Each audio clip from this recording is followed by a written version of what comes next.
we're the Hensons. I'm Joseph. And I'm Megan. And this is our 6 month update. It's actually closer to 6 months. We intended to get this out about a month ago, but life happens. Life happens. So anyway, so in this video, we're basically going to share what it's been like for us in the last 5 months. We're gonna answer some of the questions that we've received from people, and this may be a longer video, but to make it easier, how are we gonna break it up? We're gonna put down below. So if you want to look, scroll down below this video, you'll see timestamps for when each question that we answer. So if you want to skip through some, you can go to that and find a specific question and the time whenever it is in the video. Exactly. So that's what we're gonna do now.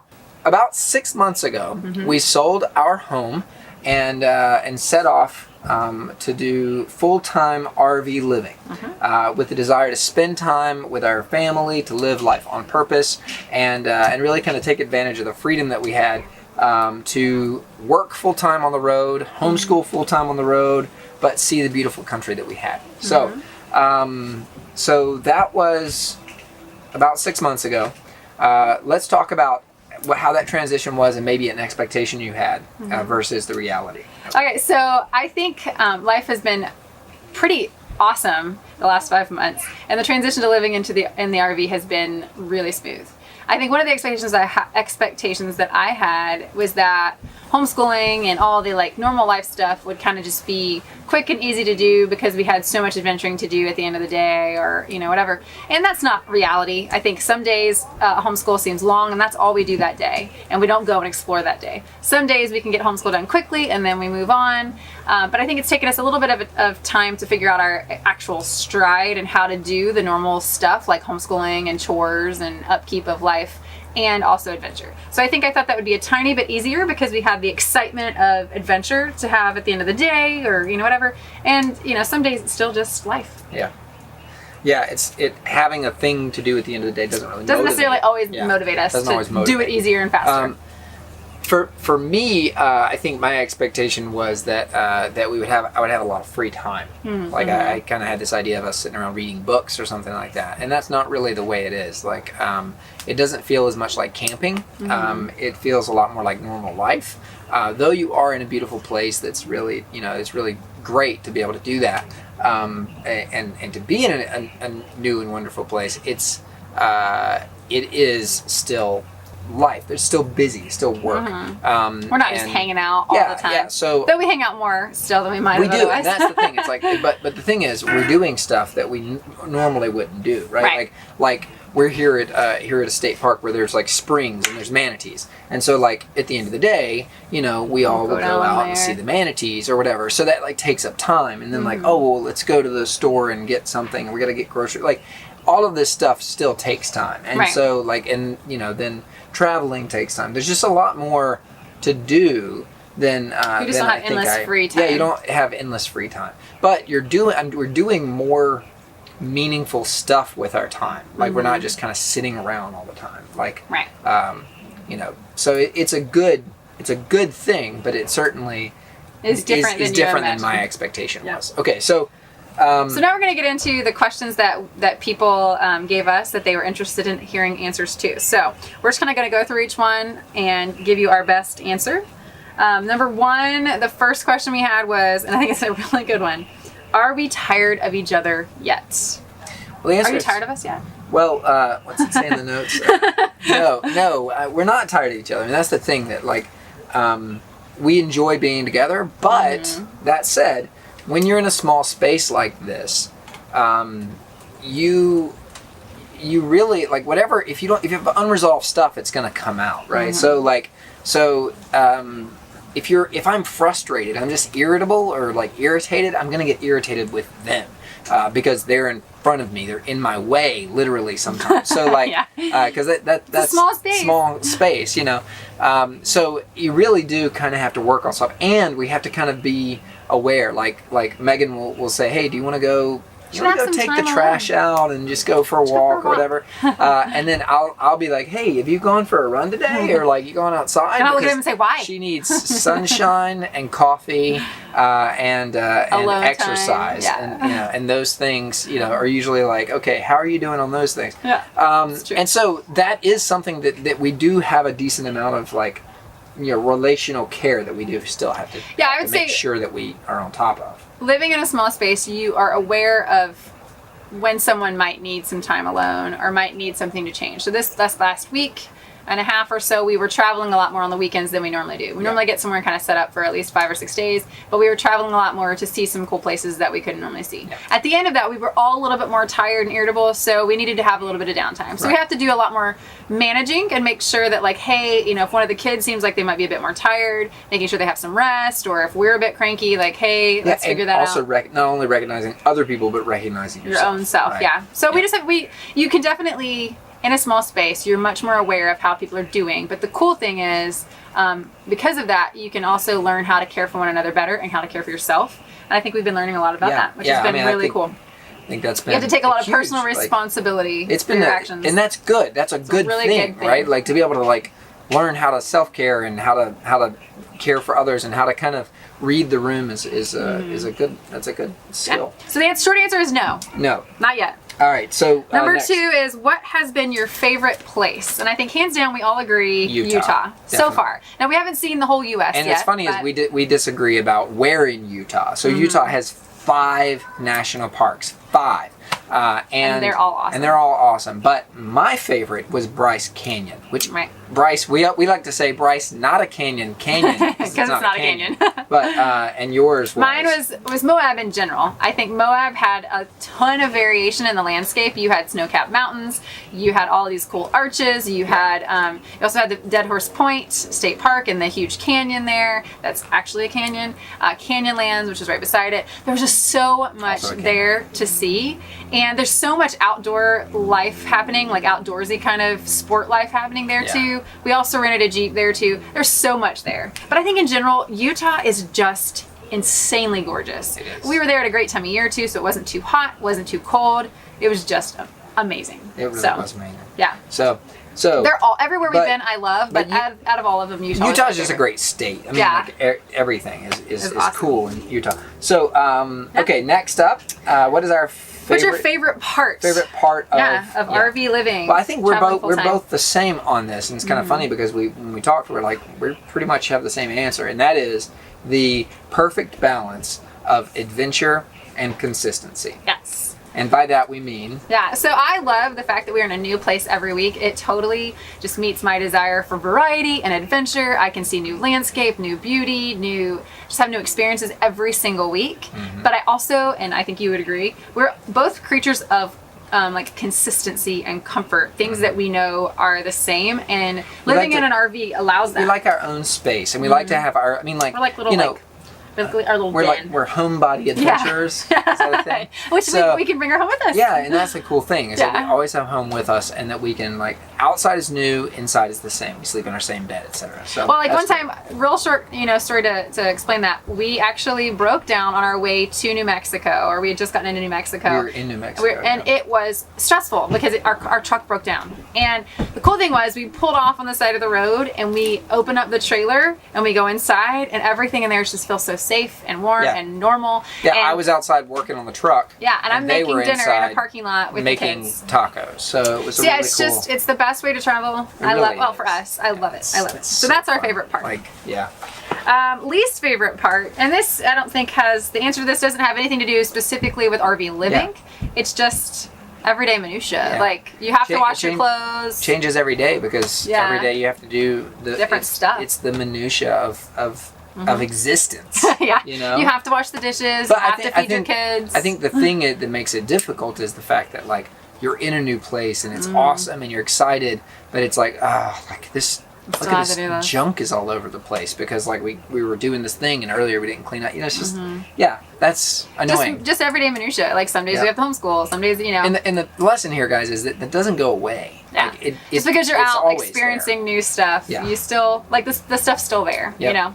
So that's just everyday living, not specific to RV. I guess if I were going to say something specific to RV, everything is a tiny bit harder. Making your bed's a tiny bit harder.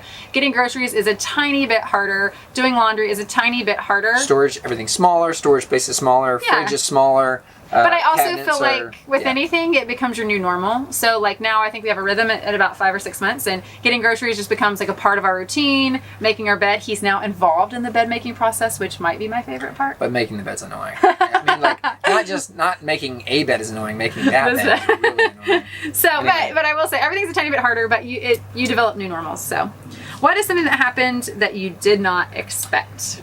This is actually an interesting one. So, something you need, like, as far as things that happen we didn't expect, there's a lot of stuff that happened that we didn't exactly expect, but we expected something in the neighborhood. Megan mentioned breaking down in the parking lot, and that's something we expected. You know, we bought an older truck, we expected that to happen. Yeah. But one thing we didn't really expect is how natural this transition has been. Like how much it's felt just like normal life. Like everybody has transitioned. Like me, you, the kids. Like this is the new normal, and it feels sustainable. It doesn't feel like oh my god, I can't wait until we get back. We need to go buy a again. house right now. Like it really feels like we could do this as long as we need. Yeah, I would agree. Because I mean, it's just been a relatively smooth transition, so it's been great. Yep. All right, next question is, what has been the best thing for the kids? Yeah, that's a good one. There are basically two things. I mean, there's a lot. There's a lot. But, a lot of good things for the kids. But like they've learned a lot and stuff. But also like they've gotten really close and they've learned how to like know. They've gotten to know each other better. Like in ways that like they're little things that they care about and they love and whatever. Like they really love each other, and it's really their relationship is definitely it's improved. And then the cool thing is, I mean, like whenever you're this close, there's a very thin line between like I'm mad at you and I love you, and they fight, of course, you know. But I think the cool thing is like they're best friends now. You know, we offered for Liam and the kids to go on a bike ride with Joseph this morning while I was on a run, and he was like, "No, I want to just play with Nora." And so that's just what he wanted to do. So I think that relationship has grown tremendously. Another thing I think has really, really been good for them is that they've gotten a broadened understanding of how the world works, but it's been a guided process. So like we've been able to step them through going to places like Nogales, Mexico, which is on the border, Nogales, Arizona, which is on the border of Mexico. We took presents down there for Christmas, and they got an opportunity to see a little bit of, kind of what a foreign country looks like. We didn't get to go to Mexico because we don't have passports yet, but they got to hear like people speaking Spanish constantly. In other parts of Arizona, kind of honestly, for them to be a minority was a good thing for them to see what it's like to not be the majority. And also just to see how other parts of the country, of our country, other states, like have a completely different history with completely different cultural norms and stuff. So which is a huge part of why we wanted to do this. Yeah, we wanted. I mean, we were thinking it would be beautiful. It would be cool to see the beautiful country, but but also to learn the history of other places, like Appalachian history, which is what we're like rooted in. It's not at all the same as the history in like these places that were settled by Spain, hundreds of years ago. So, so it's really interesting. It's cool to see, to be able to, for them to see in a different way. Yeah. All right. So, what has been the worst thing for the kids? I think probably the kind of. So we're in RV parks all the time, RV parks or campgrounds or whatever, and these places are very transient places. People are always coming and going. You can pull into a park at night after like the gate is closed, and you can leave before the gate is open. Like people are in and out all the time. Yeah. So because of that, we have to kind of keep them close. So they don't have quite the independence of like we did back home. We had a fenced in backyard. Go play in the yard. Go play in the woods. You can walk down to your the neighbor's house or something.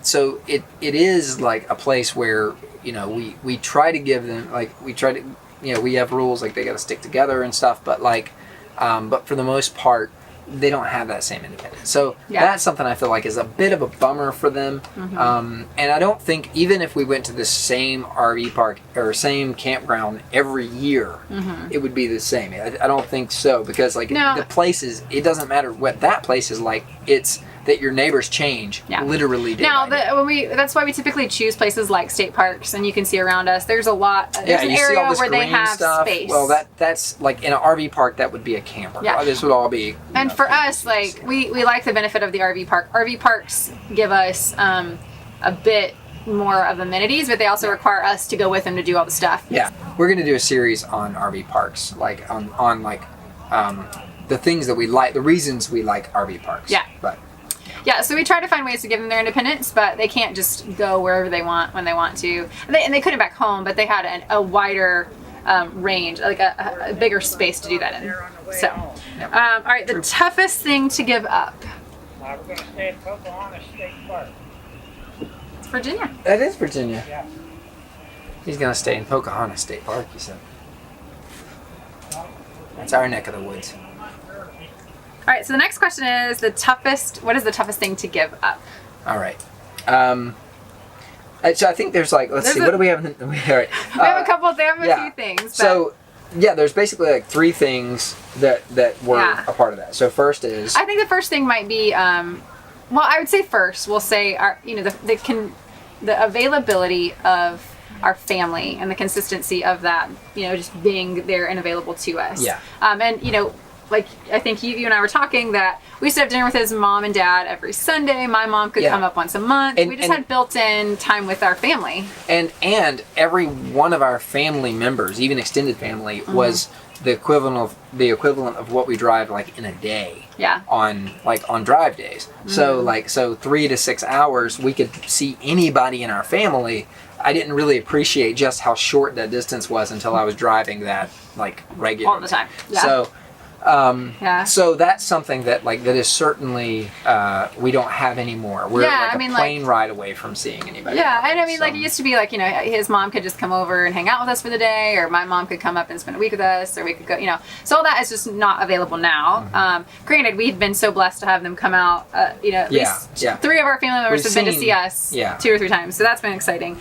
Another thing would be, I think, just our independence as well. We have a lot more interdependence now, and because we're only in places for short amounts of time, you just don't have as much time to go do your own thing. I know I might get up and go meet my girlfriends for a 10-mile run, or they might come over for coffee, and you don't have that as much right now because you're not anywhere long enough for that experience, and you don't have people that in the area to do that with. And you have to kind of get used to, and I think the last thing, which is consistency, and plugged into an area that we don't have that anymore. I don't even know what the streets down the street are. I don't know what the geographic features here are. We had that issue when we were in Michigan when there was a flood watch, and then when we were in Texas it was tornadoes, and we're we wouldn't even know where to go. That's the thing. That's it's part of the fun, but it's part of something that you're giving up. You're exploring new areas, but you're also in a new area all the time. So that's kind of a bummer, I will say, I think the payoff, or what we're getting back right now for the time that we're doing this is worth the sacrifices. But they are sacrifices. Nothing worth having is without some sacrifice. And I'm very glad that we do have family members that will come and visit with us, and we're having the chance to go back and visit soon too. So next thing is, what is the biggest thing that you have learned on this journey? Yeah. There's a lot. We're learning a lot. I think we're learning a ton. Allows you to learn a ton. It's interesting because we're learning a ton, and I think a lot of it we're receiving in character development rather than here's the lessons I've learned. But these, we kind of wrote down 3 main things, and first is, don't freak out. It's going to be okay. We both have a little bit anxious temperaments at times, which is kind of funny that we're doing this. But we can both be a little bit, depending upon the day, I might be more nervous than him, or he might be nervous than me, or whatever. What is the biggest thing that you have learned so far? All right, so let's break this down into 3 answers, because for the most part, what we've learned is primarily character development, in us. But I would kind of boil that down into 3 things. First, don't freak out. It's going to be okay. Everything that you worry about, what if this happens or whatever, and when it does happen, you don't have this, oh my God, it happened. You just deal with it. You just do what you got to do to get on the other side. Yeah, exactly. Yeah. And like, so that is something that we've definitely had to do multiple times. And then after you do that a few times, you kind of get tempered for that. And so it kind of makes you realize, it's like training. So it's conditioning. Yeah. And so number one, don't freak out. Yeah. Two, the world is actually not as scary as you see on the news. It's actually a pretty good place with a lot of good people. We've had to depend on the kindness of strangers multiple times, and people have been really kind and they've helped us out. And also, like for us, we're people of faith. Like, we believe that the Lord is going to take care of us and we'll be okay. Yeah. I think basically you start to learn over time doing what we do, because it is an intense lifestyle, meaning that we're constantly moving, we're constantly changing, we're constantly doing. So it's definitely more, I think, like almost like a pressure cooker, because it's just so full all the time, which is a beautifully wonderful thing. But you start to see that, number one, you start to learn how to be brave. For me, that's a big thing. I'm a bit of a nervous Nelly sometimes, and I'm learning how to be brave. You also are learning that God is more gracious and generous than you think, because we are people of faith. We believe that He is the reason why we're here. He's the reason why we have the opportunity to do what we're doing. And we believe that, we've seen His hand at work in so many things that we have been a part of and been doing, ways that He's provided for us. It's too specific to not be Him. And I also think that, the world it's a kinder place than you think. And I am one who doesn't maybe trust as much. She's more trusting. Yeah. People have been awesome. Yeah. Well, I think that there's a certain degree of faith in people, faith in humanity. Like, but the world is less scary whenever your disposition is that that people are generally good. Yeah, I think if you come and take the opportunity to be someone who makes your interactions with other a little bit better, if you bring that to the table, in most places, people will respond with the same kind of kindness. Reciprocate. Yeah. So. So I think that's that's the biggest thing that we've learned is like how to be steady, how to have a steady hand. And just you're more capable than you think. Whatever I get into here, we can get out of. Because we've gotten into some precarious places. We have. Like when you pull your whole length is like 60 feet. Like we're almost as long as a tractor trailer. Like I have a picture of not this truck, but our last truck next to a tractor trailer, and it's like almost as long as that. And like, we're getting gas at like normal gas stations, and goodness. It's so, not gas, but diesel, but it's so stressful sometimes. And so anyway, it's just, the point is, don't freak out. Just stay calm. And this applies to you steady. No matter what you're doing. Yeah, it really No matter does. what your life experience is, or whether you're RV living or not. So all right, next question. These are all a little bit more... These are more camp RV specific. Okay, so here we go. How do we pick spots? Well, we just put up a video today. Yep. On the tools that we use. Our top 5 tools. Because we do have 5 tools that we typically use. More specifically, are they on a whim? And sometimes the answer is yes. But usually we find a heading. Where are we going? What do we want to do? Right now we knew we had to come back to the East Coast to title our new truck. Yep. And so we were like, we want to be in a warm location. Yeah. We found a heading. And then for us, basically, it became about availability, because Florida's packed this time of year. So it became about availability. If you want to be in a state park, you're much more limited in where you can go. But because we're flexible, we are like, hey, well, what's available? I think that looks like a wonderful place to go. But whenever we're going somewhere more specific with a very specific intentionality, we try to find something that's close. When we were in Utah and we wanted to be in Capitol Reef, the national park, we found an RV park that was close to there, because there were no state parks close to there. And we stayed there. And national parks are usually not worth, like, with us, with 3 kids, with the 5 of us, national parks don't usually have hookups, which means there's no water and there's no electricity and stuff. Which is fine.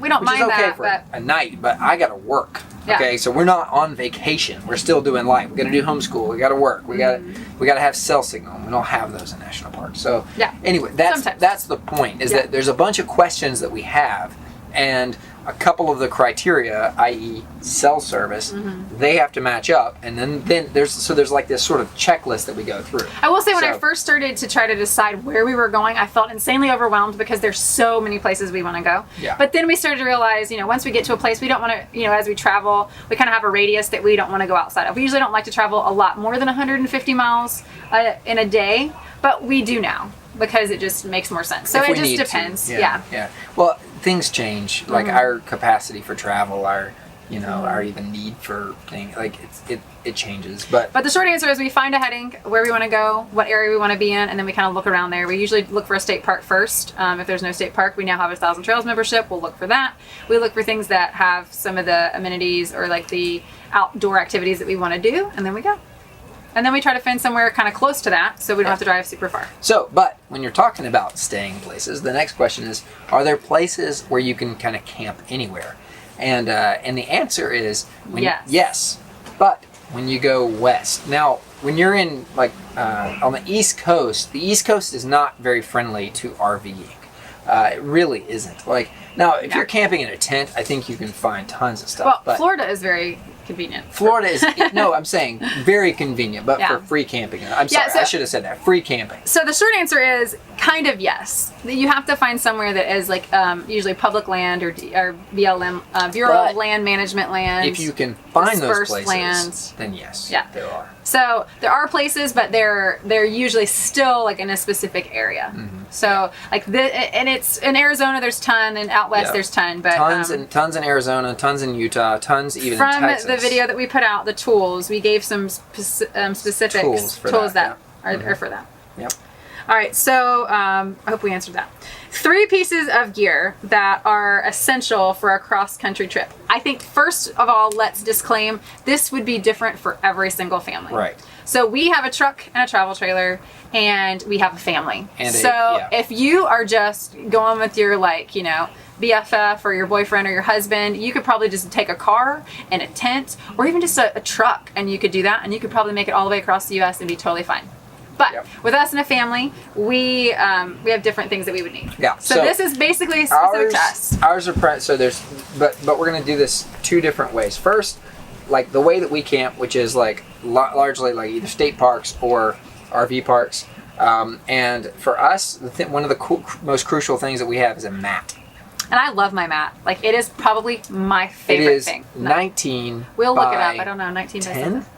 It's huge. It's huge. Love it. I cannot tell you how much I love it. And the reason that's nice is because it's our front porch.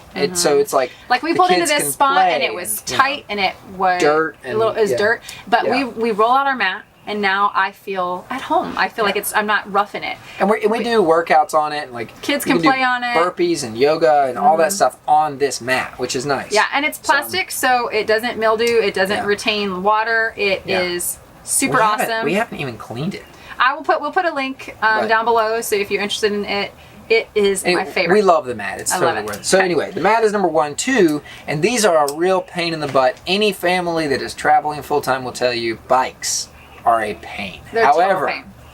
But especially if you have little kids, it is one of the easiest ways. You can explore so quickly. And I would bring a bike trailer if you have really little guys. But we actually have a bike trailer. Because when we started, Liam was not as capable. well, remember our first trip? I mean, one of our first videos, he learned to ride a bike. That was his first time riding a bike. So but they allow you to explore an area in a way that you couldn't, by foot. Totally. Or and you can go into places that other people aren't because not everybody has bikes. Yep. So I would say they just give you a different experience. You don't have to have them. But that's one of our favorite things. They're so nice to have whenever you do have If you're an outdoorsy family, it's great. And then the last thing for us, because we like to stay in state parks or national parks that don't have hookups, and because they're prettier often, our portable wastewater holding tank. Yeah. That's something that we'll show you that. We have a great big tank. For those of you who don't RV, whenever you're camping and you have water in your RV, there is a holding tank for your gray and your black. Gray water is shower water, dishwater, and the other one's your toilet water. So, but the gray water fills up faster than anything else because if you're doing dishes, or if you're taking showers, if you're brushing your teeth, that fills up. So what this allows you to do is fill that thing up, and then it has wheels on it, and you just pull it to the dump station and you dump it. I'm so sorry. I'm so sorry. So instead of dumping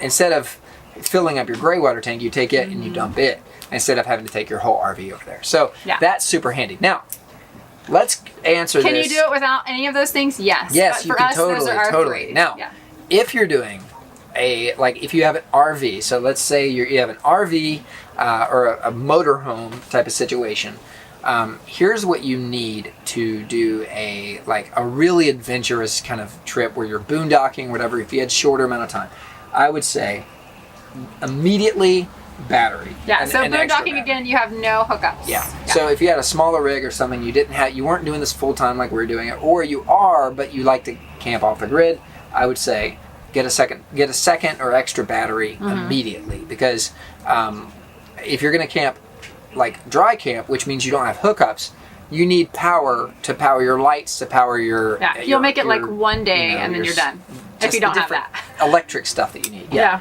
So another battery is one thing I would recommend. Second would be a generator. Now, I have a Honda EU3000 generator. It's a 3,000 watt generator, and it allows us to run everything in the RV for I think about 20 hours. I think we have about 20 hours of runtime with full tank of gas quite a while. On eco mode. Now, if we're running the AC constantly, it's not going to last that long, but still, that's not bad. However, that thing is heavy. I would not suggest getting that. I would suggest getting, if you want to go with Honda, get two small 2200, or they're called 2200 something or another.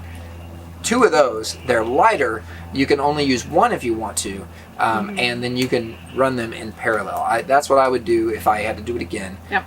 And or then, you can also install solar or get like a couple solar panels. That's a little bit, we don't have that yet, but I'm not down with that. I don't know if I'll ever eventually be down with that, he might be. It's just, I mean, you still can't run the AC, and that's kind of a deal breaker for me. Like, I don't know how it works. So I don't know. Okay. Last thing would be some fresh water containers. You will run out of water quickly, especially if you're like us and you have a family of 5. You learn how to be conservative with water, but you just need more water. When you have, for us, 5 people in one rig, you need water for everything. So you run out quick. So you need a couple of extra freshwater containers. And I would fill those up on your way, of course. We always keep them in the back. Because then you just have it in case. Anyway. So guys, this concludes all the questions that we received. If you have more questions that you would like to know the answers to about our life, about how we homeschool, about how we do whatever, how we work, how we do internet, whatever. If you have any questions, please feel free to put them in the comments below. If you want it to be more private, you can send us a message at hello@HensonCo. Hinson.co. Hinson.co, sorry. Yep. Please send us. We love hearing from you all. Thank you for taking the time to listen to this and to watch this. Yep. We are loving RV living, and we are loving having you all be a part of it with us. So if you haven't liked and subscribed, please do so. If you found like this helpful or interesting, give us a thumbs up. It really helps us. Subscribe to the channel, and you know, catch the next one. But the best way probably to follow us is to subscribe at our website, henson.co /newsletter. You can just click around on the website and you'll see a bunch of email sign-up forms. All of them go to the same place. So every time we publish a new video, we send out an email, and then we send out a newsletter that's about once a month, but I'm bad at remembering when the last time I sent it out is, so I'm not going to guarantee you once a month, but I'll try to get to it once a month. And that basically just tells about like some interesting things. That's kind of the behind the scenes, and I also usually include like the videos that we've published and whatnot. All right, thanks for watching, and have yourself a wonderful afternoon or morning or night, whatever time you're watching this video. Translate that to day. Bye. Bye.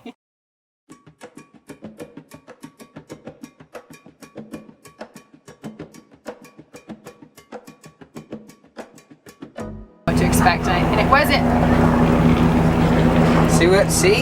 You see? This is why we didn't have it earlier. There's a helicopter flying. The universe conspires against us. Something else? Tricycle. Oh, you know, as a kid. So anyway, I'll start all over. In that tank, we can put our. We run out of we have whenever you're camping. And generous. It's okay. Just wait wait it out. Just wait it out. See what I mean? He's gonna toot a couple times. See what I because he's going mean? through a big This is area. crazy. Like, You it's normally so don't have hard. trains at a state park. Appreciate this type of He's like,